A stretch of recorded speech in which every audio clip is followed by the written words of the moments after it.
Oke, jadi setelah 5 bulan Oppo A95 resmi di Indonesia, tiba-tiba penerusnya muncul lagi guys. Tapi kira-kira apa aja sih yang baru? Apakah yang baru itu selalu lebih baik dan lebih recommended? Well, langsung aja kita bahas full Oppo A96. So, welcome back to Up to Date Aiden Channel. Nama gue Greg dan langsung aja tanpa basa-basi lagi, let's check it out.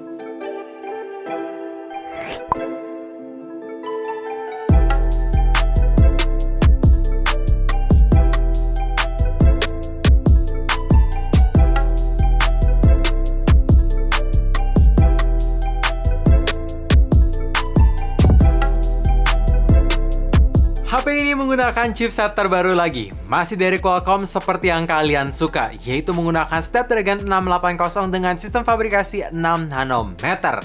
Jadi kalau kita compare sama Snapdragon 662 kemarin, ya bisa meningkat performa sebesar 22% yang lumayan lah ya. Dan untuk skor Antutu bisa hit di angka 278 ribuan. Untuk performance ketika gue coba main game Genshin Impact, tentunya game yang paling berat yang bisa gue coba, dengan settingan low plus 30 fps masih cukup playable karena rentan bisa dapat di angka 24-27 fps dengan sesekalinya ada frame drop. Dan untuk suhu tertinggi di 43,1 derajat aja ketika main menggunakan koneksi seluler data. Dan untuk game kedua, Mobile Legends, ketika dipakai berjam-jam, bahkan itu 2 jam main untuk push rank dengan koneksi seluler data, cuman tertinggi di 41 derajat aja untuk suhu dengan settingan ultra plus high yang sangat konsisten dan playable. Ya, jadi untuk performa ini meningkat dan lebih bagus. Oh ya, buat kalian bertanya gimana soal kapasitas baterai, well masih sama besarnya di 5000 mAh, tapi ketika gue coba pakai untuk main Mobile Legends, nonton YouTube, scrolling Instagram, ngarahin jalan menggunakan Google Maps, semuanya menggunakan koneksi seluler data, brightness di setnya full lah ya. Terus kalau kita ngomongin soal volume di set 30%, masih bisa dapat screen on time 9 jam 33 menit. Asli, Oppo A96 adalah HP dengan baterai 5000 mAh terawet yang pernah gue coba sampai saat ini. Bahkan kalau kalian lagi ada urgent nih, baterai 6%, terus lupa bawa charger, fitur super power saving mode-nya akan sangat kepake. Contoh kemarin ini, sebelum tidur gue ada sisa baterai 6%. Gue coba nyalain, terus tinggal tidur 8 jam, pagi-pagi di exit power saving mode, cuma berkurang 1% baterai aja. Gila, ini sangat-sangat ngebantu sih. Karena masih bisa dipakai untuk telepon dan SMS juga. Ukuran layar di HP ini balik lagi jadi lebih besar. Dari sebelumnya di 6,43 inch, sekarang jadi 6,59 inch dengan desain yang sama menggunakan single punch hole. Dan dalam segi panel layar juga agak di-downgrade atau lebih tepatnya balik lagi ke IPS LCD padahal sebelumnya sudah menggunakan AMOLED. Tapi untungnya dalam segi color akurasi pun masih bagus karena bisa hit 96% NTSC White Color Gamut.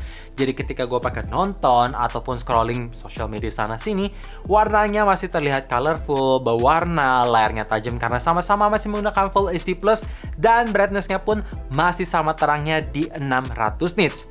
Hanya aja ketika dipakai nonton terus-menerus, gua rasa kualitas warnanya itu tidak se-vivid kayak di AMOLED kemarin. Dan kalau ngomongin soal improvement, ya ada satu hal yang gue suka dan kepake karena HP ini sudah menggunakan refresh rate 90Hz dengan touch sampling sampai 180Hz. Jadi apapun yang kalian sentuh, animasinya bakalan berasa, kelihatan mulus, dan tentunya lebih kekinian. Oh ya, ada sedikit tips buat kalian karena gue nemuin di screen display ada fitur namanya Adaptive Sleep. Jadi kalau misalkan nih kalian suka taruh set screen auto off itu di 10 menit, terus lupa kepake, ya otomatis baterai akan berkurang sedikit demi sedikit. Tapi kalau kalian nyalain fitur yang satu ini, layar bisa terus menyala selama HP-nya bisa detect muka kita atau ya kamera depannya baca ada muka kita. Ya, even kalau kalian taruh set screen time off-nya di 10 detik pun layarnya nggak akan mati selama kita gunain. Yang ini lebih ngefek dan kebantu banget sih gue.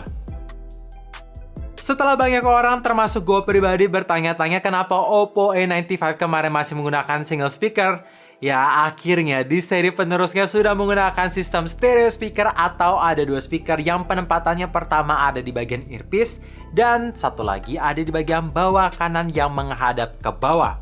Overall, untuk kualitas suaranya ini not bad. Iya, walaupun dominan lebih ke treble, tapi bass masih terdengar, vokalnya masih terdengar jernih, volume pun masih cukup keras. Jadi buat kalian penasaran gimana sound quality-nya, make sure pasang earphone ataupun headset, langsung go play di volume 100%, tentu by Lecky Inspired dong.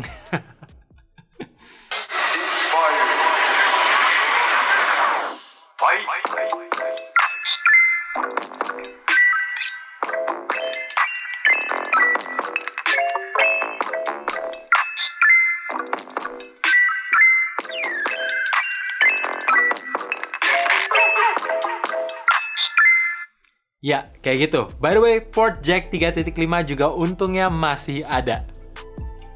Fitur yang selalu gue suka dari Oppo Reno 4 series ke atas akhirnya bisa tersedia di A series, yaitu sensor AON atau fitur Air Gesture Operation akhirnya tersedia. Buat yang bertanya, Bang, emang fiturnya buat apa? Well, kalau misalkan kalian contohnya lagi makan nasi padang terus pengen scrolling HP, kan harus banget tuh pakai tangan, tapi layar takut berminyak. Nah, ini scrollingnya bisa pakai gerakan tangan aja tanpa harus menyentuh.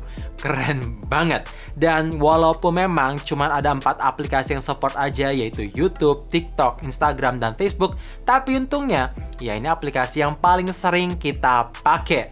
Terus ada fitur air scroll juga kalau misalkan kalian mau angkat telepon tapi tangannya lagi basah atau ya tangannya berminyak tadi, bisa ngangkat menggunakan gerakan tangan juga. Ya, fitur satu ini memang terdengar kecil tapi akan jadi pembeda ketimbang HP-HP yang beredar zaman sekarang. Gua suka banget. Dan buat kalian bertanya, Bang, apakah NFC tersedia? Yang ini untungnya masih tersedia dan gue berharap jangan sampai hilang deh, karena ini bakalan kepake apalagi buat kalian yang tinggal di tengah kota. Bahasa desain di HP ini juga sedikit berubah. Gue perhatiin lebih mirip kayak Reno series atau lebih tepatnya kayak Reno 7Z 5G kemarin karena punya lensa ukuran yang besar, nonjol, dan punya warna baru. Ya, warna pearl pink yang sekarang gue pegang ini terlihat keren, apalagi kalau kena pantulan cahaya. Ada gradasi warna campur gold, pink, putih, kayak mutiara asli. Ini keren banget sih, dan jelas jadi beda banget. Dan dalam segi dimensi pun juga baru, karena HP-nya makin berat di 190 gram. Dan kalau kalian lihat dari samping, HP ini makin tebal di 8,4 mm ketimbang generasi sebelumnya. Untuk sisanya bahasa desain dan finishingnya masih menggunakan Oppo Glow di mana anti sidik jari, dan kalau kena baretan kayak gini masih aman, bertekstur halus, dan yang paling penting fitur IPX4 masih tersedia. Jadi misalkan kalau kena cipratan air, kena hujan, harusnya masih aman-aman aja selama nggak kalian rendam di kedalaman air, karena fitur IPX4 ini cuma buat tahan air, bukan tahan kedalaman air. Ya mungkin ini buat musim hujan zaman sekarang cocok kali ya. Terakhir, hal yang baru untuk fingerprintnya sekarang di downgrade. Ya, dari sebelumnya menggunakan fingerprint under display yang kekinian, sekarang jadi fingerprint konvensional yang posisinya ada di bagian kanan nyatu sama tombol power. Untuk performa unlock-nya masih cepat. Untuk kapasitas internal storage HP ini sekarang 2 kali lipat lebih tinggi. Iya, sekarang menggunakan 256 GB yang sangat-sangat lega. Download sana sini, update sana sini, kayaknya susah banget sih ngabisin, karena berdasarkan pengalaman pribadi gue, 128 GB aja susah banget dihabisin. Apalagi yang ini. Lanjut, ngomongin soal RAM, masih sama besarnya di 8 GB dan masih tersedia fitur DRE atau Dynamic RAM Expansion, di mana kalian bisa expand RAM-nya menggunakan kapasitas internal storage bawaannya sebagai RAM virtual sampai 5 GB. Jadi kalau mau dipakai multitasking, ya aplikasi yang running di background bisa lebih banyak dan jarang ditutup, dan tentunya fitur quick startup bisa lebih optimal untuk ngindarin loading game di awal lagi. Untuk setup kamera belakang di HP ini juga baru, karena parameter lensnya sekarang menggunakan resolusi 50 MP plus ada 2 MP bokeh kamera. Jadi selain lensa utamanya meningkat 2 megapiksel, tapi ada satu lensa yang hilang yaitu macro lens. Dan lagi-lagi lensa ultrawide masih tidak tersedia. Gue berharap banget semoga di next bisa tersedia karena akan sangat kepake. Sekarang lanjut ngomongin soal hasil foto di kondisi daylight.